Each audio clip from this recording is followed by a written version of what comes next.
ថ្ងៃនេះខ្ញុំចង់លើកយក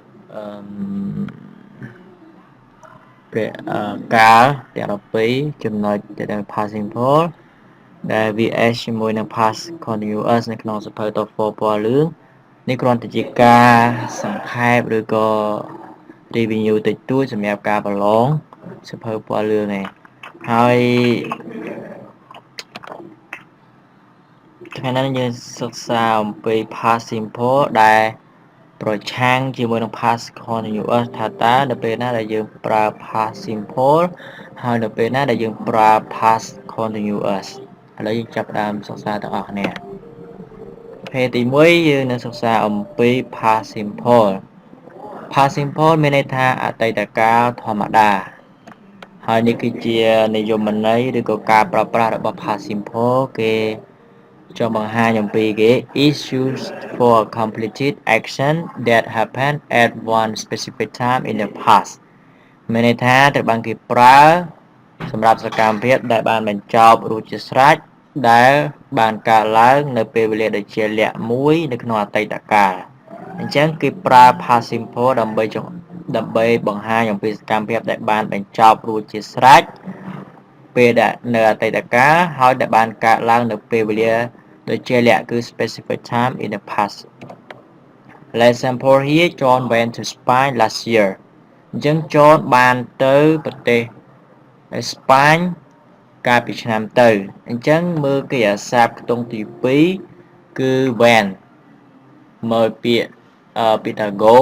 when gone អញ្ចឹងគេប្រើកិរិយាសព្ទកន្លងទី2ឬក៏ verb to នៅក្នុង past simple យើងចំណាំពាក្យថា when ហើយមួយទៀតគឺ a specific time គឺ last year គេហៅថា time is present that show about the specific time in the past គឺកាលពីឆ្នាំទៅមួយទៀតBob bought a new bicycle yesterday Bob បានទិញកង់ថ្មីមួយកាលពីម្សិលមិញអញ្ចឹងពាក្យថា bought មើលពាក្យថា buy bought អញ្ចឹងគេអាសាបកន្លងទី2គេប្រើនៅក្នុង past simple មួយទៀត time is present ឬក៏ specific time គឺ yesterday គាត់ទិញនៅពេលណាទិញកង់នៅពេលណាគឺគាត់ទិញកាលពីម្សិលមិញអញ្ចឹងប្រយោគនេះគឺបង្ហាញអំពីសកម្មភាពអតីតកាលដែលបានបញ្ចប់ស្រេចបាច់រួចរាល់ហើយក៏មិនមានបន្តទៅអនាគតឬក៏មកបច្ចុប្បន្នដែរមួយទៀត Mara did her homework last night Mara ធ្វើលំហាត់ឬក៏ធ្វើកិច្ចការផ្ទះរបស់គាត់កាលពីយប់មិញអញ្ចឹងពាក្យថា did មើលពាក្យថា do did done គេប្រើកិរិយាសព្ទកន្លងទី2គឺពាក្យថា did នេះឯងនៅក្នុង past simple មួយទៀតមួយណាគេហៅថា specific time in the past គឺពាក្យថា last night គេហៅថា time is present ក៏បានឬក៏ specific time ក៏បានដែរមួយទៀត George cooked dinner for his family Saturday night George គាត់បានចម្អិនអាហារពេលល្ងាច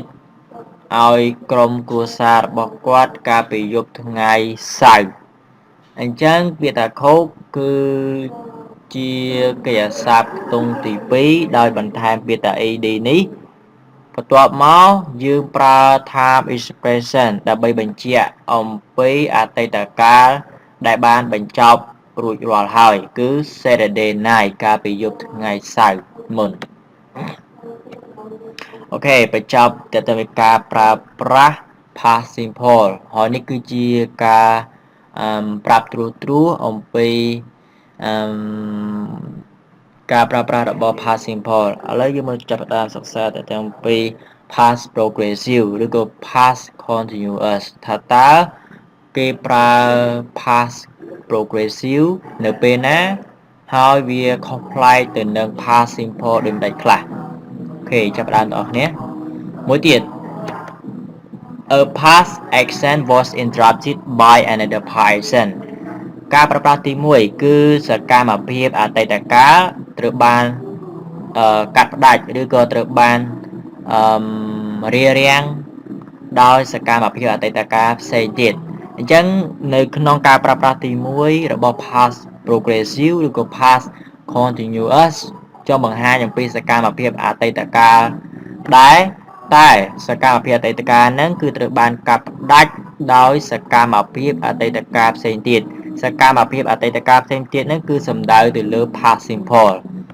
ហើយនេះគឺជាកឡោនឬក៏រូបមន្តរបស់ past progressive គឺយើងប្រើពាក្យថា when បូកជាមួយ past simple បូកជាមួយ comma បូក past progressive ជាទូទៅគឺគេប្រើ when ជាមួយនឹង past simple មិនមែន when ជាមួយ past progressive ទេប៉ុន្តែយើងអាចប្រើពាក្យថា while ជាមួយនឹង past progressive បាន when បូកជាមួយនឹង past simple comma ហើយដែលបានយើងដាក់ comma ដោយសារតែអីដោយសារតែមាន coordinator conjunction ពាក្យថា when ហ្នឹងនៅខាងមុខបើសិនបើ when នៅបន្ទាប់ពីប្រយោគមួយគឺគេដាក់ comma ដែរប៉ុន្តែដោយសារអីដោយសារតែពាក្យថា when នៅពីខាងមុខនៅខាងដើមនៃប្រយោគអញ្ចឹងយើងដាក់ comma មួយទៀតយើងអាចប្រើប្រយោគខាងក្រោមនេះក៏បានដែរគឺប្រយោគខាងលើប្រយោគខាងក្រោមក៏ដូចគ្នាគឺបើយើងចង់លើកវិញលើកពាក្យថា when នៅបន្ទាប់ពីប្រយោគ past progressive យើងមិនចាំបាច់ដាក់ comma ទេអានេះសេខុសហើយនេះ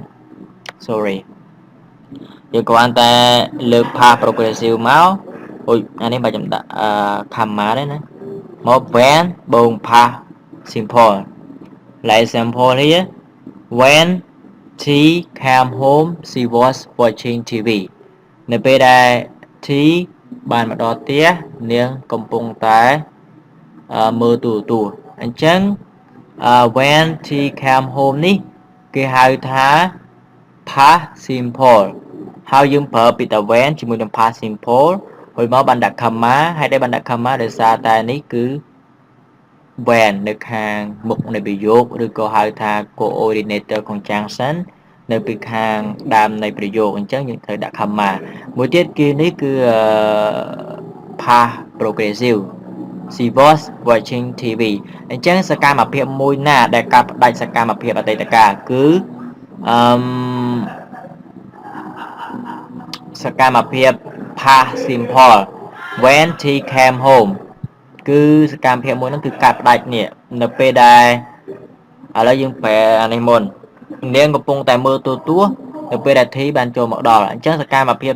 ពាក្យថាគាត់បានចូលមកដល់បានមកដល់ផ្ទះហ្នឹងកាត់ផ្ដាច់សកម្មភាពមនុស្សស្រីដែលគាត់កំពុងតែមើលទូរទស្សន៍នេះអញ្ចឹងយើងប្រើសកម្មភាពពីរអតីតកាលដូចគ្នាប៉ុន្តែសកម្មភាព past simple កាត់ផ្ដាច់សកម្មភាព past progressive យល់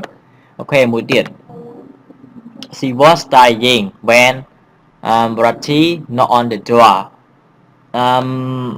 នាងកំពុងតែរៀននៅពេលដែល Rati បានគោះទ្វារចូលមកអញ្ចឹងសកម្មភាព2សកម្មភាពមួយកាត់ផ្ដាច់សកម្មភាពអតីតកាលផ្សេងទៀតសកម្មភាពដែលកាត់ផ្ដាច់គឺ Rati knocked on the door មានន័យថា she was studying នាងកំពុងតែរៀនសកម្មភាពហ្នឹងកំពុងតែកើតឡើងនៅពេលអតីតកាលកំពុងតែកើតឡើងហើយបន្ទាប់មកបានគាត់គោះទ្វារចូលមកអញ្ចឹងគាត់គោះទ្វារចូលមកកាត់ផ្ដាច់សកម្មភាពកំពុងតែរៀននេះអូខេមកចំណុចទៀតa past action occurring at the same time សកម្មភាពអតីតកំពុងតែកើតឡើងឬក៏ដែលកំពុងតែកើតឡើងនៅពេលតែមួយអញ្ចឹងយើងប្រើ past progressive ឬក៏ past continuous ដើម្បីបង្ហាញអំពីសកម្មភាពអតីតកាលកំពុងតែកើតឡើងឬក៏ដែលកើតឡើងនៅពេលតែមួយអញ្ចឹងមានតែសកម្មភាព2past progressive ទាំងពីរដែលកើតឡើងព្រមគ្នានេះគឺជា rule past progressive បូកជាមួយនឹង while បូកជាមួយនឹង past progressive ដែរឬក៏យើងអាចសរសេរម្យ៉ាងទៀតថាយកពាក្យថា while ដាក់នៅខាងមុខបូកជាមួយនឹង past progressive បូកជាមួយនឹង comma បូកជាមួយ past progressive ទៀត like example here we were talking on the phone while I was typing slide យើងកំពុងតែជជែកគ្នាតាមទូរស័ព្ទឬក៏និយាយទូរស័ព្ទគណៈពេលដែលខ្ញុំកំពុងតែ